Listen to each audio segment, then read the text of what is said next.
से बोलिए जय श्री कृष्ण। राधे राधे। आप सभी का दिन शुभ हो। आज दिनांक है 9 जनवरी और दिन है शुक्रवार और माघ मास के कृष्ण पक्ष की सप्तमी तिथि है। आज ब्रह्म मुहूर्त सुबह 5:27 से लेकर सुबह के 6:21 तक रहेगा। सूर्योदय होगा सुबह 6:50 पर और सूर्यास्त शाम 5:29 पर होगा। और आज राहु काल दोपहर 11:07 से लेकर 12:24 तक रहेगा। आज हम सुनाते हैं गणेश भगवान की कहानी। बोलिए गजानन गणेश की जय हो। किसी गांव में एक ब्राह्मण ब्राह्मणी रहते थे। उनका एक बेटा भी था। ब्राह्मण ब्राह्मणी का बेटा गणेश जी का परम भक्त था। रात दिन बस गणेश जी की सेवा में लगा रहता। घर का कोई भी काम नहीं करता। इस बात से ब्राह्मण ब्राह्मणी बड़े दुखी रहते थे और सारा दिन लड़ते रहते थे। कहते घर का भी कुछ काम कर लिया कर, क्या सारा दिन इस पूजा पाठ में लगा रहता है, क्या मिलता है तुझे इससे। इस बात को लेकर उनके घर में रोज झगड़ा होता था। रोज रोज लड़ाई के कारण लड़का बड़ा दुखी हुआ और गणेश जी का नाम लेकर घर से निकल गया। सोचने लगा आज तो गणेश जी से मिलकर ही घर आऊंगा और पूछूंगा कि आप मेरी पूजा पाठ का फल मुझे कब दोगे। लड़का जय श्री गणेश बोलते बोलते बस चला जा रहा था। चलते चलते जंगल में घुस गया। वहां भी जाकर जब डर लगता था तो गणेश जी को बुलाने लगता, लेकिन वहां पर तो जंगली जानवर थे। लड़का बहुत डर रहा था और जोर जोर से रोने लगा। रोते रोते जय श्री गणेश बहुत जोर जोर से बोलने लगा। गणेश जी का सिंहासन डोला। रिद्धि सिद्धि कहने लगी, महाराज लगता है कोई आपका सच्चे भक्त सच्चे मन से आपको बुला रहा है। लगता है कि वह किसी मुसीबत में है, किसी कष्ट में है, आपको उसकी रक्षा करनी चाहिए। गणेश जी ने एक बूढ़े ब्राह्मण का वेश बनाया और उस लड़के के पास आए। उससे आकर पूछा, तुम रो क्यों रहे हो और तुम इस घने जंगल में क्या कर रहे हो। तब वह लड़का कहने लगा कि मैं तो गणेश जी से मिलने जा रहा हूँ, लेकिन गणेश जी के मिलते ही नहीं, इतनी देर हो गई मुझे बुलाते ही नहीं, क्या पता कि गणेश जी कहाँ रहते हैं। ब्राह्मण वेशधारी गणेश जी बोले, तुम अपने घर जाओ, नहीं तो मैं इस घने जंगल में तुम्हें शेर चीते भालू खा जाएंगे। लेकिन वह लड़का कहने लगा कि नहीं, चाहे कुछ भी हो जाए, आज तो मैं गणेश जी से मिलकर ही जाऊंगा। अब तो गणेश जी भगवान उस लड़के के हट पर भी प्रसन्न हो गए और उन्होंने उस लड़के को अपने दर्शन दिए। लड़का गणेश जी को अपने सामने देखकर बहुत खुश हो गया। गणेश जी कहने लगे कि मैं तेरी भक्ति से बहुत प्रसन्न हूँ। अब जो तुझे इच्छा हो अपने मन की मुराद मुझसे मांग ले, मैं तुझसे सब दे दूंगा। लड़के सोच में पड़ गया। गणेश जी कह रहे हैं कुछ मांग, तो मैं क्या मांगूं। कुछ देर तक सोचता रहा, फिर कहने लगा, यदि आप मुझ पर प्रसन्न हैं तो मेरी मनचाही चीज दो। गणेश जी बोले, हाँ हाँ बता तुझे क्या चाहिए। वो बोला, घोड़ा और लगाम मांगू, पंचो गजराज मांगू, महल मलिया मांगू, पुरसन वाली ऐसी मांगू जैसे फूल गुलाब का। गणेश जी भगवान ने तथास्तु कहा और अंतर्ध्यान हो गए। लड़का खुशी खुशी अपने घर आ गया। घर आकर देखा तो जहाँ पर उसकी झोपड़ी थी वहां पर बहुत बड़ा सा महल था। बाहर घोड़ा खड़ा था। अंदर गया तो पट्टे पर दुल्हन बैठी थी। अब उस लड़के की माँ बोली कि तेरे गणेश जी का तो बड़ा पुण्य प्राप्त हुआ। आज से हम सभी तेरे गणेश भगवान की पूजा अर्चना किया करेंगे। अब तो सारे खुशी खुशी रहने लगे और रोज गणेश भगवान जी की पूजा करने लगे। कहानी सुनने के बाद हाथ जोड़कर कहें, हे गणेश जी भगवान, जैसे उस लड़के की मनोकामना पूरी की, जैसे उसके घर में अन्न धन के भंडारे भर दिए, ऐसे ही सबकी मनोकामना पूरी करना और सबके घर में अन्न धन भरना, सबके घर में लक्ष्मी का वास करना। बोलिए गजानन गणेश जी की जय। तीसरा अध्याय श्रवण करें उससे पहले हाथ जोड़कर प्रार्थना करें।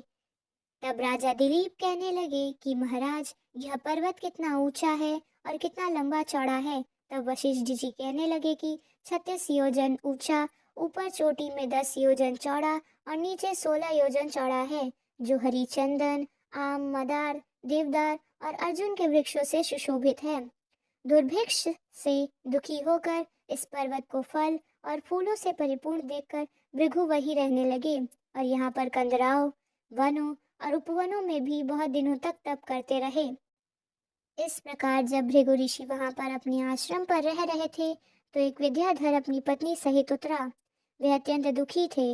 उन्होंने भृगु ऋषि को प्रणाम किया और ऋषि ने बड़े मीठे स्वर में उनसे कहा, हे विद्याधर, तुम बड़े दुखी दिखाई दे रहे हो, इसका क्या कारण है? तब विद्याधर कहने लगे कि महाराज, पुण्य के फल को पाकर, स्वर्ग पाकर तथा देवतुल्य शरीर पाकर भी मेरा मुख व्याघ्र जैसा है। मेरे दुख और अशांति का यही एक कारण है। न जाने किस पाप का फल है मेरे चित्त की व्याकुलता का। दूसरा कारण भी सुनिए। मेरी पत्नी अति रूपवती, मीठा वचन बोलने वाली, नाचने और गाने की कला में अति प्रवीण, शुद्ध चित्त वाली, सातों सुरों वाली, वीणा बजाने वाली, जिसने अपने कंठ से गाकर नारद जी को प्रसन्न किया, नाना स्वरों के नाच से वीणा बजाकर कुबेर को प्रसन्न किया, अनेक प्रकार के नाच ताल से शिव जी महाराज को भी अति प्रसन्न किया। शील, उदारता, रूप तथा यौवन में स्वर्ग की कोई अप्सरा भी इस जैसी नहीं है। कहाँ ऐसी चंद्रमुखी स्त्री और कहाँ मैं व्याघ्र मुख वाला। यही चिंता सदैव मेरे हृदय को जलाती है। विद्याधर के ऐसे वचनों को सुनकर तीनों लोगों की भूत, भविष्य और वर्तमान की बात जानने वाले तथा दिव्य दृष्टि वाले ऋषि कहने लगे, हे विद्याधर, कर्म के विचित्र फलों को प्राप्त होकर ज्ञानी पुरुष भी मोह को प्राप्त हो जाते हैं। मक्खी के पैर जितना विष भी प्रमाण लेने वाला हो जाता है, छोटे छोटे पापों का फल भी अत्यंत दुखदायी हो जाता है। तुमने माघ मास की एकादशी का व्रत करके द्वादशी न आने तक शरीर में तेल लगाया, इसी पाप का कर्म से व्याग्र हुए।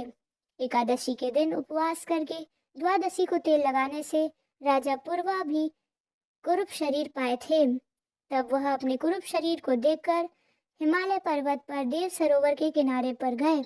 प्रीतिपूर्वक शुद्ध स्नान कर कुशा के आसन पर बैठे भगवान कमल नेत्र, शंख, चक्र, गदा, पद्य के कारण वाले पीतांबर पहने, वनमाला धारण किए हुए विष्णु का चिंतन करते राजा पूर्वा ने 3 मास तक निराहार रहकर भगवान का चिंतन किया। इस प्रकार 7 जन्मों में प्रसन्न होने वाले भगवान राजा के 3 महीनों के तप से ही अति प्रसन्न हो गए। माघ की शुक्ल पक्ष की एकादशी को प्रसन्न होकर भगवान ने अपने शंख के जल से राजा को पवित्र किया। भगवान ने उसके तेल लगाने की बात याद दिलाकर सुंदर देवताओं सा रूप दे दिया, जिसको देखकर उर्वशी भी उसे चाहने लगी। राजा कृतकृत्य होकर अपनी पुरी को चला गया। भृगु ऋषि कहने लगे, हे विद्याधर, इसलिए तुम क्यों इतने दुखी होते हो? यदि तुम अपना यह राक्षसी रूप छोड़ना चाहते हो तो मेरा कहना मानकर जल्द ही पापों को नष्ट करने वाली हेमकुंड नदी में माघ में स्नान करो, जहाँ पर ऋषि सिद्ध देवता निवास करते हैं। अब मैं इसकी विधि बतलाता हूँ।